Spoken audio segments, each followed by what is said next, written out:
আমরা অনেকেই নিজের অজান্তেই কখনো কখনো পরচর্চা বা গসিপে জড়িয়ে পড়ি। কেউ হয়তো বন্ধুকে কারো প্রেমের খবর বলছে, আবার কেউ অফিসে সহকর্মীর ব্যক্তিগত জীবন নিয়ে ফিসফাস করছে। কিন্তু প্রশ্ন হলো, মানুষ কেন এই কাজটা এত উপভোগ করে?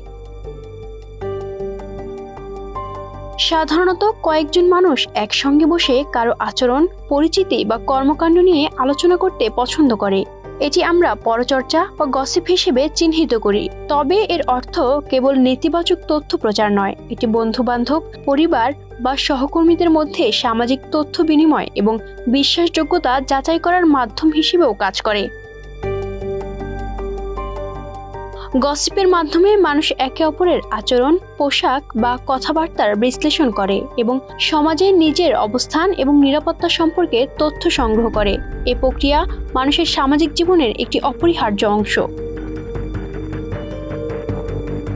গবেষণায় দেখা গেছে, যারা একসঙ্গে খোশগল্প বা গসিপে অংশ নেন তারা কেবল একে অপরের চিন্তা ভাবনা প্রভাবিত করেন না, বরং ঘনিষ্ঠতাও বাড়ে। এটি দলগত সহযোগিতা বা সমবায় বৃদ্ধি করতেও সাহায্য করে। এমনকি গসিপের মাধ্যমে গ্রুপের মধ্যে বিশ্বাসযোগ্যতা স্থাপন ও সামাজিক নিয়মও বজায় থাকে।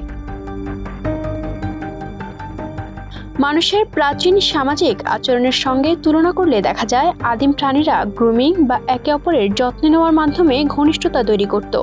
মানুষের ক্ষেত্রে গসিপি এই আচরণের উন্নত রূপ। এটি শুধু বিনোদন নয়, সামাজিক সুরক্ষা এবং সম্পর্ক রক্ষার একটি কার্যকর কৌশল।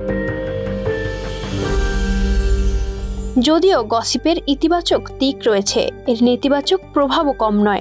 অন্যের সম্পর্কে কুৎসিত কথা বা মিথ্যা গসিপে তাদের ভাবমূর্তির ক্ষতি করতে পারে, এমনকি সামাজিক মর্যাদাতেও প্রভাব ফেলতে পারে। তাই পরচর্চা করার সময় সতর্ক থাকা জরুরি। সামাজিক নিয়ন্ত্রণের একটি অংশ হিসেবে মানুষ প্রায়ই গসিপ করে নিজের ভাবমূর্তি রক্ষা করতে বা প্রতিদ্বন্দ্বীদের হ্রাস করতে।